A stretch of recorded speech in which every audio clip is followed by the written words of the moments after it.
ভারতের মুম্বাইয়ে পুলিশ অভিযানে এক ব্যক্তি নিহত হয়েছেন। তিনি 17 শিশুকে জিম্মি করেছিলেন। পুলিশ অভিযান চালিয়ে জিম্মি দশায় থাকা সব শিশুকে উদ্ধার করেছে। বৃহস্পতিবার পাওয়াই এলাকায় RA স্টুডিওতে এ ঘটনা ঘটে। পুলিশের সঙ্গে গুলি বিনিময়ে আহত হওয়ার পর হাসপাতালে নেওয়া হলে যুবকের মৃত্যু হয়।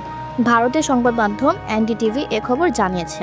পুলিশ জানায় নিহত ব্যক্তির নাম রোহিত আর্য। উদ্ধার কাজের সময় তিনি পুলিশকে ইয়ারগান দিয়ে গুলি চালান। এরপর আত্মরক্ষার্থে পুলিশ এক রাউন্ড গুলি চালায়।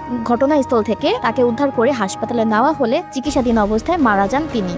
RA স্টুডিও নামের একটি ছোট ফিল্ম স্টুডিওতে আর্য শিশুদের অডিশনের কথা বলে নিয়ে আসেন। 8 থেকে 14 বছর বয়সী 17 শিশুকে প্রায় 2 ঘন্টা আটকে রাখা হয়। পরে পুলিশের বিশেষ অভিযানে সবাইকে নিরাপদে উদ্ধার করা হয়। পুলিশ জানায় বিকাল 1:45 দিকে পাওয়াই থানায় ফোন পেলে একটি দল দ্রুত ঘটনাস্থলে পৌঁছে যায়।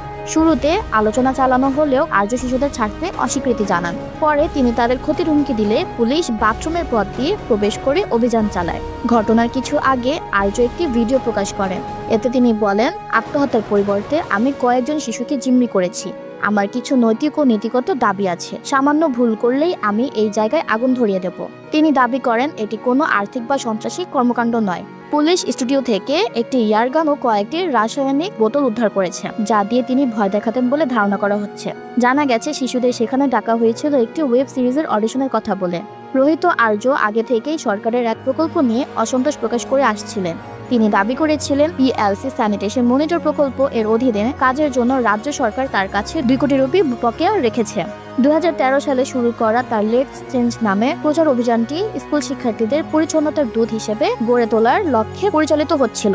আর্য আরও অভিযোগ করেছিলেন সাবেক শিক্ষামন্ত্রী দীপক কেসারকার তাকে 7 লাখ ও 8 লাখ রুপির 2টি চেক দিয়েছিলেন এবং পরে আরও অর্থ দেওয়ার আশ্বাস দেন, কিন্তু তা আর বাস্তবায়িত হয়নি। ঘটনাস্থলে উদ্ধার হওয়া শিশুরা শারীরিকভাবে অক্ষত বলে জানিয়েছে মুম্বাই পুলিশ, তবে মানসিকভাবে তারা আঘাত পেয়েছে বলে আশঙ্কা করা হচ্ছে।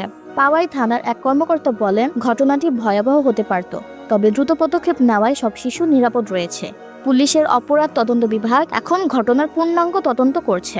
ইসরাত জাহান, সবুজ বাংলা ডেস্ক।